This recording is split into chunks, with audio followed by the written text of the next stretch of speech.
Palette, I'm looking towards him. The Leona, not a pick that we've been seeing a lot of really across the year, to be honest. It feels like this has been the first year in a long time where Leona has sort of fallen out of favor, but still can be an incredibly potent pick. With the Eclipse online, you're still incredibly tanky and can set up very well for tower dives. Yeah, and I think that's kind of where you're looking at.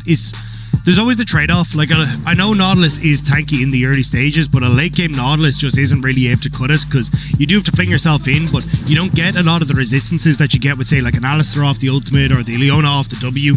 So I think that's where, again, you're kind of going, right, I want something that can actually be that engage till it goes in, but survives the initial engage setup. And Nautilus just doesn't quite have it, and especially into stuff like the Rel, even Sparda. It just means that if you're going in as Nautilus, you're not getting back out. At least Leona has a bit of a chance to stick around for a while. It's time to get Fight Night underway intact. It's time to get into game number 2, and I'm hoping for Team Wales they can live up to what has happened throughout play-ins and get that second game on the board. They've lost game 1 of every single series in play-ins so far. We'll see if they can get back on top of things. And don't forget to connect your Prime Gaming account to your League of Legends account. You'll get yourself an experimentation emote to use across the course of this tournament. You spam that in solo queue. But I'm looking towards these compositions, Dag, there. I can already feel like there's going to be action. Like Sparda and Kiaya, you know they're going to go toe-to-toe. Levi and BeanJ, you know they're going to go toe-to-toe. And down in that bottom lane as well, Rel versus Leona, I feel like that's a brawl just waiting to happen. I mean, whenever you see Leona, it's just like, hey, jungler, down here, right here, I can set you up right here. And I think that's exactly what they might need in this engage, as Team Wales looking to do pretty much similar to last one, which is I thought was going to be get a word down, yeah, there it is, and then back it on. Yeah, well, Palette going to be shouting for Levi. We'll see if Levi very literally sees the light. Oh, he can't easily sin. He can't see anything. And he's been spotted himself. It's a disaster. All the information going across to Team Wales because Lee Sin can't take the blindfold off. It's a nightmare. It's a literal draft-based nightmare for the side of GAM. I am, of course, joking. Look, I'm not the guy to be commenting on good or bad drafts, realistically. I'll leave that to you, Doctor. As already fighting in that bottom side. We're looking towards these junglers, though, pathing in opposite directions, as this sort of went a little longer than I expected to in the bottom side, but will diffuse in the end. Yeah, still though, Artemis and BeanJ being able to push back Paladin Slayder and have control of the bush means that, as you can see here, it becomes very difficult for them to actually try and play up and contest the wave state. So Artemis and BeanJ having good control here, even with BeanJ on the bot side as well, means that if you take these bad trades, you could end up with a dive on bot side, but I think at the moment you don't want to, but maybe it is the level 2 dive. No, I was going to say, you don't have anyone tanky, but I saw how quickly they started to try and push this in and I wasn't certain. Yeah, you never can be too sure in this kind of matchup as well, because it's not just the fact that it's a repeat of the VCS finals. It's also that, like, individually for these players, this is personal. And for BeanJ, who didn't get to play in that finals, he wants to show up, especially after game number 1, but he's rooted. Palette trying to get on top there. Does take a good chunk in return. Nice interrupt from the Crash as well on the Zenith play. As Leona went in, just barely clipping him on the back end means that BeanJ doesn't actually get stunned up. So split map at the moment, and going back to what used to be GAM style, like coming back before they added Slayder into the mix, this is kind of how they wanted to play. Levi and Kiaya playing up towards this top side, making sure they're able to get good control. Levi or Kiaya even on the carry as well means that you're going to be in an okay spot to just let him continuously push in, try and find some advantages against Sparda. Although at the moment, Sparda, again on this Cassante, great game in the last one and hasn't really given up anything on that top end either. And I want to kind of lend credence to the difference we're seeing in this series versus what we've realistically seen in terms of game pace from both of these Vietnamese teams across the course of this tournament so far. Because in VCS, both of these teams, they like to fight, they like to be reasonably aggressive. You know, Team Wales, a bit of a slower pace, but that's in the context of the VCS, you know. It's still a reasonable pace. But across play-ins, they've been playing fairly slow. A lot of that is down to the fact that you never can get a point out. You never can get a point out. A lot of that is down to the fact that, you know, Asia Games really cut into a lot of scrim time for both of these teams. They didn't have their full rosters available to get practice in because of the schedule of Asia Games. So you can see that as the tournament's gone on, both teams have become more and more comfortable as they've been able to get more time. Yeah, I mean, I think the big one for me with Team Wales is that it's kind of the game 1 first for them. Although I still say last game was slightly different for them, simply because you end up... Oh, hang on, Levi? Levi got caught out a couple of times last time, and he's caught out again. BeanJ and Gloryy trying to answer it. And it will be BeanJ to get first blood. Nice body blocking from Gloryy as well, just to make sure that he takes a little bit more time to get to the wall so he can't flash over. And again, late ward hop from Levi, to be perfectly honest. I think he just needed to clear it out, got a bit greedy, try and finish off those Raptors, and ends up paying for it with his life. So Team Wales off to a good start once again, which we saw from them in game number 1-2. Just whether or not they can follow it up. Kiaya is staying very aggressively here.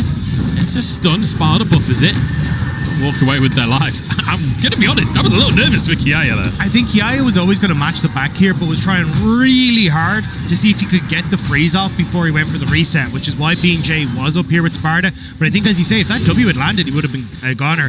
Here, though, you can see Levi throws the Sonic Wave because he wants to try and use his jungle guy to finish off the Raptors, but because of that, sticks around too long, late on the ward hop. And then even here, Gloryy just trying to get in front of him to try and prevent him from getting to the wall so he can't flash over. Nicely done, and just a bit of a mistake from Levi coming through. Yeah. And realistically, even if he gets the flash off, Gloryy and BeanJ both with flash available. Bia caught in the jungle here. Levi, the previous death, certainly not going to slow down his game. Yeah, I don't know if they really want to overextend there as Team Wales to try and contest that, though. You can see Artemis had control over bot side. He's about to crash this wave, so Artemis would have missed out on a lot of CS, and even where BeanJ was positioned, made it a bit difficult for him to get in. So they will just back away, but I like the GAM again. Once bitten, they aren't twice shy. They still want to get in and try and fight against everything and get control on the map where they can, using the push on bot. They're going to be able to get this big old crash in. A little bit of CS lead for Slayder, but I think there's easily 10 minions in that wave that's just crashing right now. So reset will finally come through for Slayder. First dragon onto the map. It does feel like Team Wales trying to get control of the area. Yeah, I think Team Wales are kind of responding to the fact that Sparda took a really bad trade in that top side, forced the reset. So, like, look, chances are Levi's going to be up on that top end, which he is just because the pathing and the clearing that's happened, and also trying to support Kiaya and getting the plate. So they're trying to cross-map it at the moment, say we need to try and get a dragon in response, as Levi is more than likely going to be looking to support Kiaya on that push in. So still, Kiaya getting a good lead, and actually might get a good amount of damage on Sparda as he comes in here. Sparda actually using the W a little bit early, but they all out to pull Kiaya back underneath the tower! Sparda once again punishing this top lane. This is Sparda! Every time Kiaya has tried to make a play on him in that top side, he's been absolutely decimated by this Cassante play, and that would have been it. Like, Levi just wanted to get Kiaya, hey, go for a trade, get him low, we finish him off. And now instead it's Levi who might be finished off as well as Gloryy in the area. The exact same spot as last time. Gloryy trying to set it up for his team. That's flashed down for Levi. He's jumped on out, and Sparda and BA and BeanJ, the whole gang is here to ruin Levi's day. There is always a lot more whales. They swim in packs and they find Levi in that one. Sparda getting the roam down means he's got absolutely nowhere to go except into the waiting hands of more Team Wales who've showed up. Do you know, I don't know enough about whales to challenge whether or not they swim in packs. They do swim. Is it a school? I know it's a school of fish, but they do swim as like baboons essentially. So it's and in family, no one gets left behind except for Levi, who's very much behind, and also Kiaya, who kind of got ruined here by Sparda with some fancy footwork. Again, getting in behind him, getting the knockback, and then Levi. I mean, is the chicken that tasty? Like, do you really need to extend twice and get caught in the same spot by the same play at the literally a minute and a half later? I'm going to say yes because I too am a lover of chicken. I'm going to say worth there. Delicious. The producers just have been in my ear. Whales travel in pods. So thank you very much, Deppa. Yeah. Pods of 2 to 3. Huh. So, well, we kind of broke it there because there's about 4 of them. Yeah. So, little too many, but it still works out. Team Wales, they're a big pod. They're a big pod. It may not be normal, but it's certainly looking good here and playing so far. Palette going for a dive here. Slayder's here. Levi's here, but it's a great crash down from Bia. And actually, GAM taking a lot of damage so far. Not getting much back as Artemis finally falls, but it's 1 for 1. Bia surviving, but they got Artemis down. He's going to lose so much CS. That's a massive wave to lose, and GAM responding nicely there on that bottom side, getting the play. Gloryy actually going to ult in here just to pick up the wave. I like this. Make sure that you can get enough of that experience. It's not just going to waste. You see the push coming through from Kati in the mid lane, though, means that you'll have the lane swap coming through from Artemis in towards the mid lane to try and catch that wave as it goes through. So Artemis still going to be substantially behind, whereas Gloryy going to pick up a little bit of an advantage off that, but nicely done from GAM in just getting that kill across. Yeah, very nicely done. GAM sort of getting themselves a bit on the board again, because it felt like things were getting away from GAM here in game number 2. It felt like Team Wales was starting to find the advantage. As all out once again from Sparda. He goes back in onto the counter-strike, but he's just going to kill him. No. Pallet tried to move up to turn the match up, but it just doesn't matter. Sparda is just decimating him. Pallet shows up and realizes Sparda's a forklift doing absolute work in this top lane. Catching out Kiaya again, 0-2 on the Jacks. And maybe BeanJ looking to answer on that bot side again. I mean, what's going on in top lane? I don't understand. This is supposed to be the moment for Kiaya. I was like, let's go, you're gonna have a great time, and not at all. I mean, Kiaya's had such a good tournament, but I mean, we keep on talking about the fact that this is a rematch. These guys have played against each other before. Perhaps it's that Sparda he's figured him out, perhaps.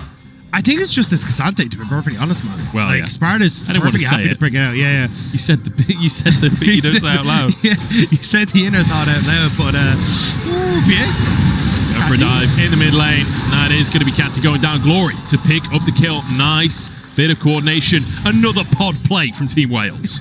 Positive. No, I was going to say positive, but positive. That didn't really work. Play. Look, it's early. It's a triple P is what it is. But really, really nice play coming through from Team Wales again. And Sparda, get the replay here.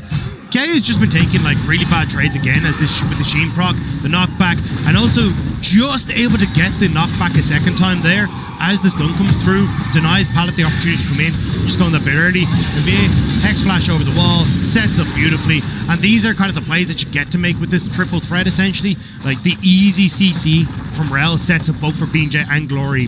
So easy. It does. Artemis having quite a quiet series so far. And as he's caught out, the feathers go in, but won't be able to pull back for the root as Artemis keeping himself alive with that cleanse. Now Kati once again. Flash still available, but I mean, where are you going to flash to there? Gloryy and BeanJ linking up and finding advantages. And Sparda now going to be able to get plates on this, at least outplayed, I'd say, on this top side. Rift Tower now moved in towards the mid lane, meets the plates there, and the only place that is really falling massively far behind is in this bot lane, but you can see player matchup there very firmly in favour of Team Wales, as they're going to pick up their second dragon.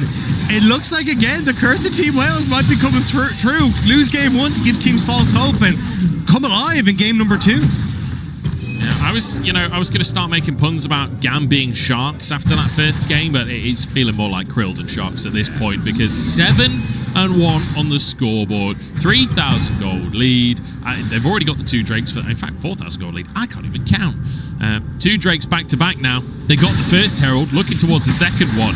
Hey, aside from that one kill, this is basically a perfect game. Yeah, it's been absolutely spectacular. And this is exactly what I was hoping to see from Team Wales, with kind of how they built up people's hopes over the course of this play-ins. Because as you say, doubted almost every step of the way. Now going up against a rematch of the team that beat them in the finals 3-1, and they're looking spectacular. We'll have to see if Team Wales can try and keep this one up. I love, again, the fact that we're getting BeanJ, working with BeanJ and playing off of this mid lane, because I think this is how you should try to play around Atalia. Get the CC, set things up. You can even see here again, the second Kati is in lane, so are BeanJ. That's going to be an ultimate down onto Artemis. He can walk away, be it buying space for his AD carry there. Kati just desperate to crash this wave in, and will get a bit of help from Pallet to do so. I'd love to hear what the strategy meeting coming into game number 2 was for Team Wales when they all huddled up in the pod. Because as far as I can tell, it's like, BeanJ, Gloryy work together, shut down Kati early so he can't be this monster carry in team fights. Artemis and Bia just kind of hang in there. Sparda just slaughter Kiaya. Just absolutely annihilate 1v1. Just do your thing again, same as game 1. I do love the idea that they speak in like whale analogies, which is like they are orcas, and like I don't know if people know, but like whales will just hate orcas and will go out of their way to like save seals that orcas are chasing and just attack the orcas. Yeah, they like have a personal vendetta against orcas. So I love the idea that like that's the analogy to go through. It's like, what are we? Whales. What are they? Orcas. Who are we going to save? The seals. It's like, it's all perfect. You know, it works out beautifully. I've got to be honest, when you say it about, you know, Wales talking in a team chat, I thought you were going to go into Wales song for a second there. I was very close to doing it myself, but I'm not sure the viewers deserve that. Yeah. I mean, look, I'm sure your Wales song is as amazing as your karaoke is, but we'll save them from that. As our Mascot Lane Economy Snapshot is going to save us from going down this rabbit hole with Sparda again looking fantastic in this top side. 3 kills, plates galore from as well. 2 dragons across the Team Wales. I think this is now where I'm going to, it's a case of how the hell do GAM try and slow down the pace of this game? Because they still have a Victor, they still have the Xayah who will come on in the later portion, but it feels like you need to try and find those same picks that broke open the game last time. See if you can find BeanJ when you're playing away from his team. Even moments like this where Artemis is kind of separated solo, killing the the Rift Herald may give you an opportunity. Because I will say, this is a bit of a weird timing with your jungler on the bottom side. Yeah, it's not often you see the AD carry come up and solo the Rift Herald, but that's the world we're living in. As Artemis grabs that one for himself. And as you rightly say, you know, game number 1, our snapshot looked reasonably similar to this, but then it came down to the way that they were moving on the map. GAM finding these individual picks on Pia, on BeanJ, and then like kind of snowballing off the back of that, finding tier 2 towers. I mean, Kati last game had so much solo tower gold in those side lanes on his Syndra. This time around, though, I don't think he'll be able to have that same presence in the lane, that same pressure on the Victor. Yeah, the fact he's 0-2 as well is not the best at times, because when we think back to the last game, like 6-1 I think he was by the end of the game, so significantly more impact on the Syndra, and I think that's where Team Wales kind of correctly identified that Kati was just such a big playmaker. Now maybe in trouble. Gloryy taking a hit to try and get this damage down. Pallet going to be the target as BeanJ dives in, forcing the flash, but it's BeanJ's flash in trade for him. And Sparda going to move back down to the bot side to respond to Kiaya, who thought maybe he'd get some alone time with this third, but not going to be able to do so. The fact that now, again, you do have the Rift Herald in Artemis' back pocket means we need to keep our eyes on where Artemis is positioned, because as he moves up towards his top side with multiple members of GAM. You're really far forward, but so is apparently Levi caught out on the top side of the play. I thought that was BS overstepping, just like game number 1. But I'm proven wrong. Team Wales finding these advantages once again. All over the wall. Onto Kati. BeanJ absolutely shredding the health bar here as Gloryy flies in as well. Trying to deny the flash here. Ignite. Burning away. The first strike is there! Kati, no matter how the game goes, he's still finding these kills. I was not expecting the Leandri's Anguish first strike proc to take down Gloryy there, but Kati calculated right as we were saying, hey, this guy needs to kind of step up his game. He massively does so, and Gloryy way overextended on that one. Thought he'd be able to get the flick back, tries to predict if it doesn't happen. Now, this is a great pick here. So stun lands, flick back for Gloryy, easy as like, beautiful combo. But at this stage, just like, right, let's just take tower. Like, let's try and use the advantages that we have. But they end up trying to overextend here as BeanJ gets a nice play onto Kati as he comes in over the wall and gets good damage. But again, you can just call quits at this stage. There's no need to overchase. Gloryy going too far forward. The ult comes down, doesn't get the flick back, and then the Leandri's Anguish first strike combo. The thing I didn't know I needed at this time. I've got to be honest, Gloryy doing a bit of a double lift right there. Goes right into the face of a Victor who just turns around and goes, no, one-shots them. Why is he going to catch strays like that? Brutal. Yeah, a lot of damage coming out. It's not an interaction you see often, is it? The first strike proc off of the Leandris, but here we go. Combo onto Pallet. BeanJ trying to chase it up as well. They don't want to go too far forwards. Kati is here, trying to punish, and it's a great kick from Levi to turn the fight. Kati the one to go down, though. Team Wales still a pod ahead in this one. Slayder versus Artemis. And Artemis chasing Slayder out of the jungle. You're not quite able to get into position, but here we go. Kiaya, how quickly can you run? BeanJ on the chase, doesn't have his stun for another 2 seconds. Kiaya should go down here, honestly. Ward hop, though. Bia trying to get the crash down, trying to get the stun. And the blast cone might be enough, but no! Pulled out of the air by Sparda. Another ward hop to get to safety. Kiaya still has his flash. How the hell has he got away with that?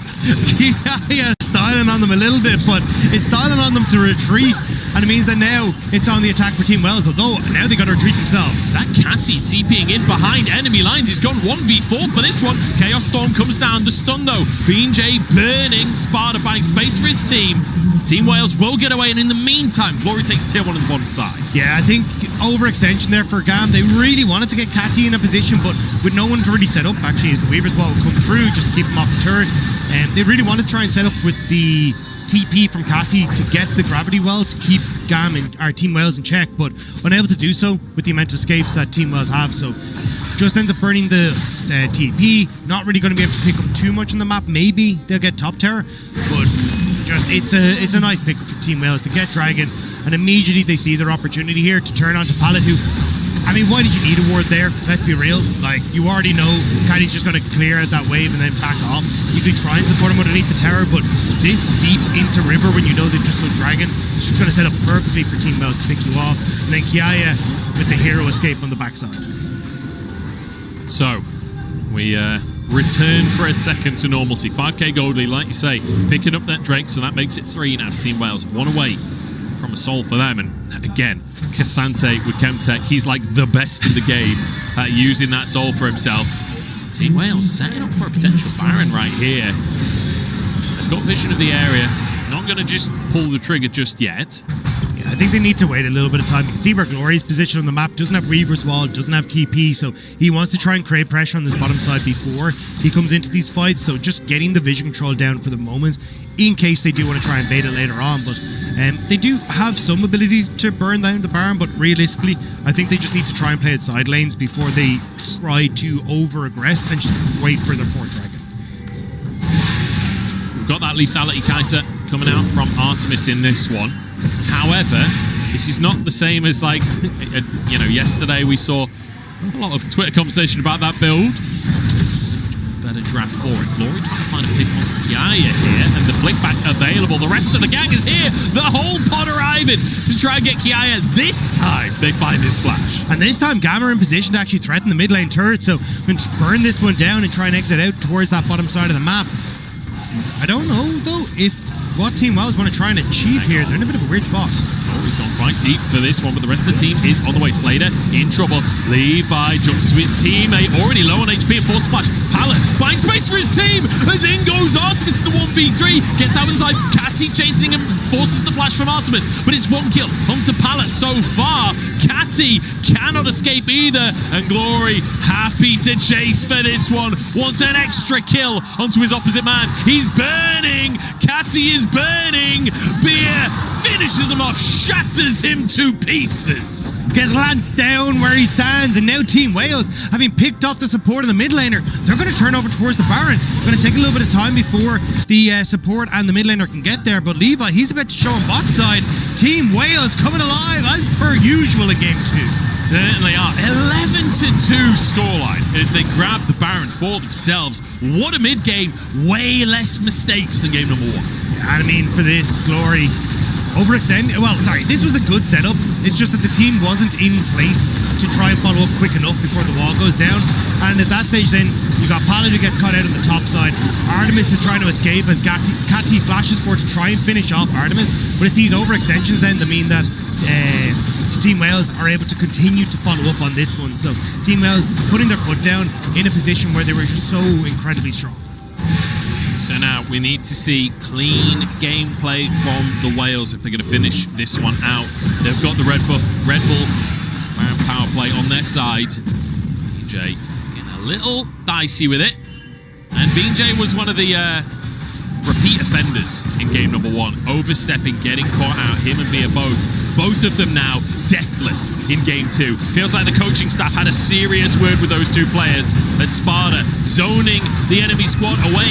Dragon down. That soul. Bia gets a great crash down onto the backline, and GAM are gone before the fight's even begun. Levi gets one on the backside, but it's nowhere near enough. BeanJ finishing them off as he dive forwards towards Kati. He's not getting anywhere. It's an ace for the side of Team Wales. It's a soul for the side of Team Wales. And it might just be game for the side of Team Wales. A glorious flick back from the Talia. Gets the double stun onto Kiaya and Pallet, and then sets up that fight. Team Wales are going to be able to crack open the base easily now. This has been a significantly more confident play from Team Wales, and for the opportunity to now represent the VCS going into the main stage at Worlds, both these teams dying to get their hands on that spot. They certainly are. And GAM proving, Wales proving once again that they're not going to let GAM get away with it easy. Not going to let this be a clean series. Look at the flick back here. Gloryy straight onto Pallet and Kiaya and trying to get onto Sparda, which then sets up perfectly here for the team to follow through this choke point. Sparda ends up in the back line as well, so BeanJ able to follow up alongside him, and they just ripped through everyone on GAM.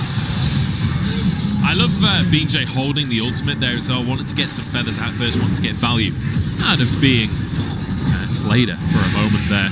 Even though, actually, same amount of items for BeanJ. Yeah. I feel like he probably does similar damage to what Slayder's able to at this point in the game. It's also, don't forget, a lot of people, the W on Xayah gives you movement speed towards people. So the longer you can stay in the Xayah, the quicker you're going to be able to chase down Kati. So nicely done by BeanJ to just make sure he can actually close that distance.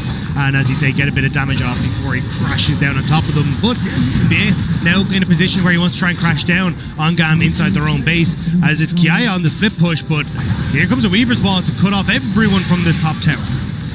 Nice wall here just to secure the objective. Kiaya trying to get some bounty gold there on the top side of the map, but I'm not sure that little gold injection is going to be enough to turn this game. He'll get a tier 2, but it's in trade for an inhib in the top lane, potentially a second inhib in the mid lane as well, although the Baron has now timed out.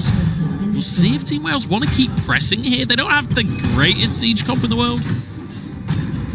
Yeah, I think it's more a case of if they can get the pick. Yeah, that's where I'm like, if you can find Pallet or find opportunity. This tower is very low, but the wave clear is pretty substantial from Slayder and Kati, so they're just going to back away. So you still get an inhibitor for the tier 2 tower, which you're going to be pretty happy with, because realistically, there's not going to be much chance for the Jacks to try and continue pushing on towards that inhibitor turret on the bottom side. So you reset, come back out of the map, spend your gold. You still 2 minutes before Baron, so maybe you can get a wave pushed in and at least establish vision. Oh, well, I was going to say they already have a lot of vision control on that top side, but kind of re-establish control over that and then lean back in towards Baron. And if you're Kati or Slayder trying to move through these choke points to get into River, like Bay's going to be happy, Gloryy with flick backs. We've already seen these fights happen once before, and it's gone so heavily in favour of Team Wales. Minute and a half until the Baron comes back onto the map. BeanJ actually ults out on this one, but Pallet has gone too deep, stunned up. The reset on BeanJ's ult as well, as Artemis doesn't have a lot of mana to fly in with, but he does have a blue buff. W's flying in at this point as Sparda just goes for the dive, pulls the enemy jungler back into the fray as BeanJ going further in on this one. It's another pick as Sparda, the absolute man of the hour for Team Wales right here, decimating the laning phase and finding these moments in the late game. And now finding a second inhibitor for Team Wales. BeanJ started on the bot one, but said, what are we doing? This is the end. This is going to be a Team Wales victory. Should be able to finish it off now. First Nexus turret low. Kati on the Victor, Slayder on the Xayah. They've got to make magic happen to stay in this one. It's a good stun from Kiaya, but a stun is all they will find. Pallet goes down, the Nexus will fall, and Team Wales, they show us why they were the second seed out from the VCS, and more importantly, why they were the first seed coming into